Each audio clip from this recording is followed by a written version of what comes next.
করতে বলেছেন তা তোমরা গ্রহণ করো, যা তোমাদেরকে বর্জন করতে বলেছেন তা তোমরা বর্জন করো, আমার রাসূলের কথা অনুযায়ী আমল করো, তার দেখানো তরিকা অনুযায়ী জীবন যাপন করো।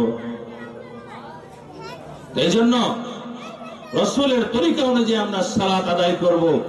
আল্লাহ সুবহানাহু ওয়া তাআলা বলছেন মুমিনগণ সফল, ওই মুমিনগণ সফল আল্লাযীনা হুম ফি সালাতিহিম খাশিউন, যারা খুশু খুজুর সাথে সালাত আদায় করে। পরকালে এক শ্রেণীর মানুষ যারা জাহান্নামী হবে, সাকার নামক জাহান্নামে তাদেরকে দেওয়া হবে।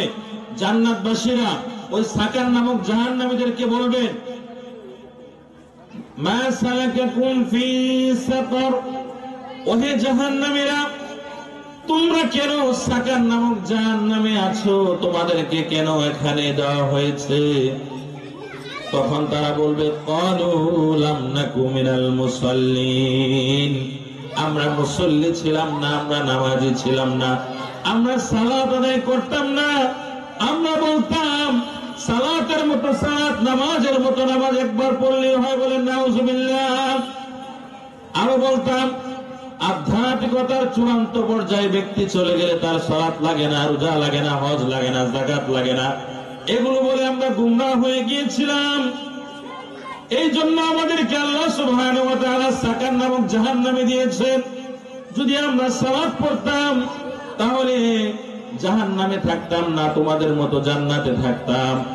আমরা এই মহতী অনুষ্ঠানে আল্লাহ সুবহানাহু ওয়া তাআলার কাছে দোয়া করি, হায় আল্লাহ আমরা যেন সঠিকভাবে 5 ওয়াক্ত সালাত আদায় করতে পারি জামাতের সাথে, সেই তৌফিক দান করুন। আমরা বলি আল্লাহুম্মা আমিন। আচ্ছা তাড়াতাড়ি যাও।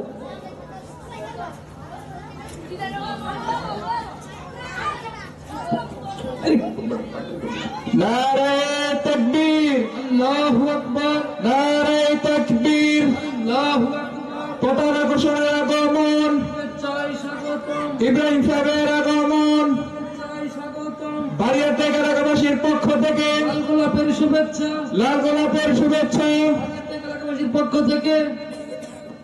সম্মানিত হাজিরিন, হাদিস শরীফের মধ্যে এসেছে আল্লাহর হাবিব সাল্লাল্লাহু আলাইহি ওয়াসাল্লাম বলেছেন মান তারাকাস সালাতা মুতাআম্মিদান ফাকাদ কাফার, যে ব্যক্তি ইচ্ছাকৃতভাবে এক ওয়াক্ত সালাত ত্যাগ করলো সে কাফের, বলেন নাউজুবিল্লাহ।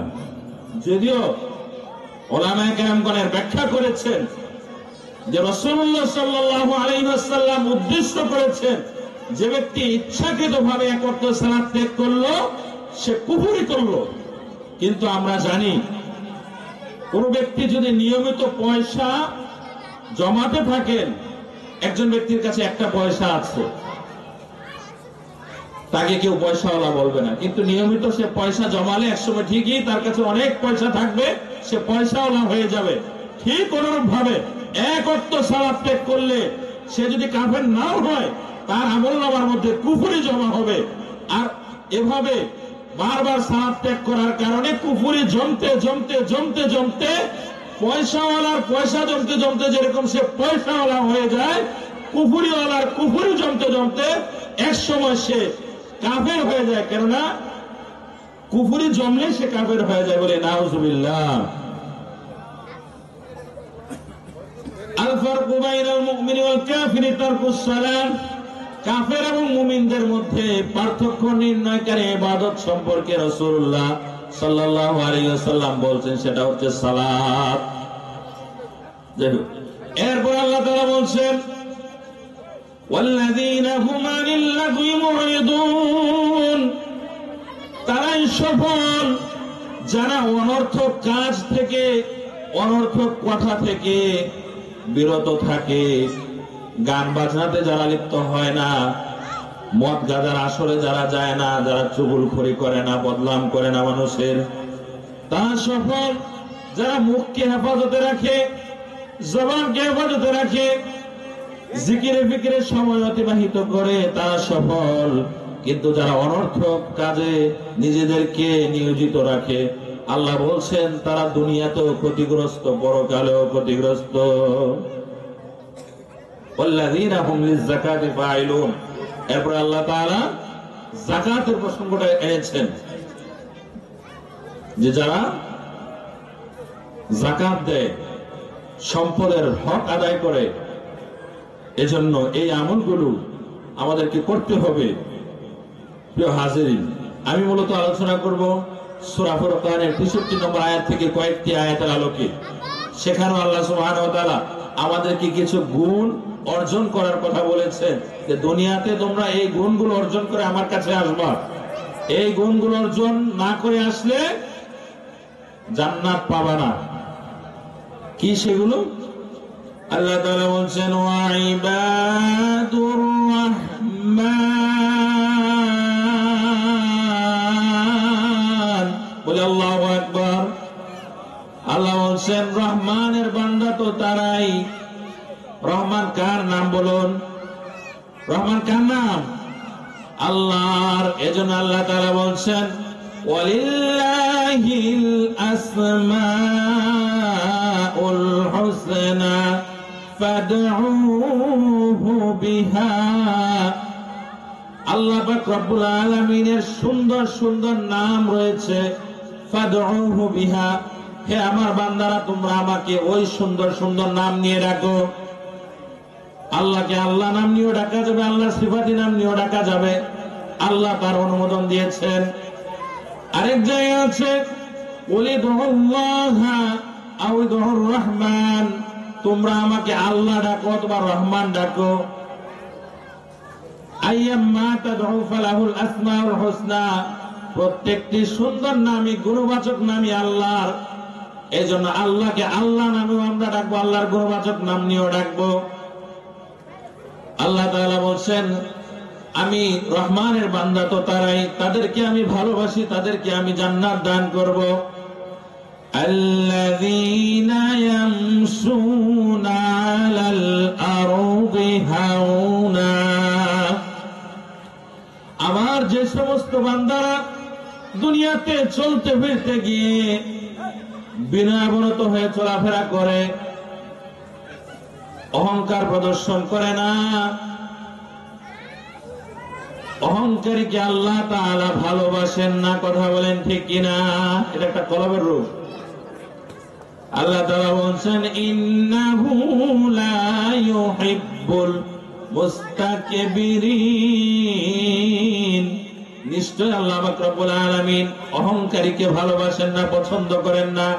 আর আল্লাহ পাক রব্বুল আলামিন যাকে বা যাদেরকে ভালোবাসবেন না, তাদেরকে তিনি জান্নাত দিবেন না।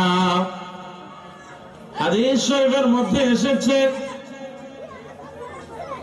মনোযোগ দিয়ে শুনতে হবে, কথাগুলো খুবই গুরুত্বপূর্ণ, এগুলো কলবের রোগ।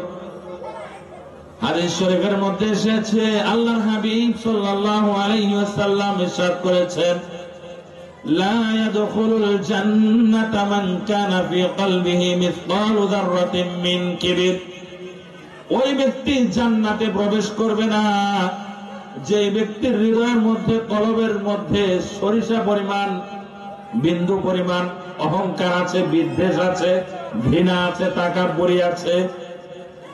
যে ব্যক্তি নিজেকে বড় মনে করে, অপরকে ছোট মনে করে, তুচ্ছ তাচ্ছিল্য মনে করে, তুচ্ছ জ্ঞান করে, হেয় করে, আল্লাহ বলছেন আমার জান্নাত তার জন্য না। বলি নাউজুবিল্লাহ। কলব পরিষ্কার করতে হবে, স্বচ্ছ দিলের অধিকারী হতে হবে, মন পরিষ্কার রাখতে হবে। আল্লাহ তাআলা যেন আমাদেরকে কবুল করেন। আমরা বলি আল্লাহুম্মা আমিন। লা ইয়াদখুলুল জান্নাতা মান কানা ফি কলবিহি মিসকালু যাররাতিন মিন কিবর, ওই ব্যক্তি জান্নাতে প্রবেশ করবে না যে ব্যক্তির হৃদয়ে সরিষা পরিমাণ অহংকার আছে। ক্বালা রাজুলুন, রাসূলুল্লাহ সাল্লাল্লাহু আলাইহি ওয়াসাল্লাম এটা বলার পরে একজন ব্যক্তি বললেন রাসূলুল্লাহ সাল্লাল্লাহু আলাইহি ওয়াসাল্লামকে, ইন্নার রাজুল ইউহিব্বু আইয়াকুনা সাওবু হাসানা ওয়া নালু হাসানা।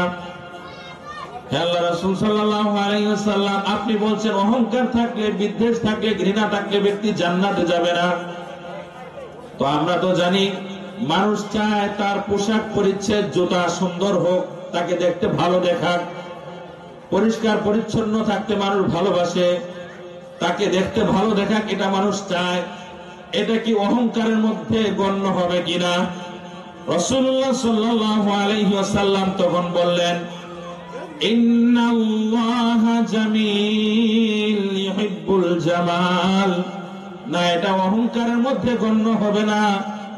নিশ্চয় আল্লাহ পাক রব্বুল আলামিন সুন্দর, তিনি সৌন্দর্যকে পছন্দ করেন। বলেন সুবহানাল্লাহ। নোংরামির সাথে, অপরিষ্কারের সাথে ইসলামের কোন সম্পর্ক নাই। কথা বলেন ঠিক কিনা? রাসূলুল্লাহ সাল্লাল্লাহু আলাইহি ওয়াসাল্লাম বলছেন, ইন্নাল্লাহা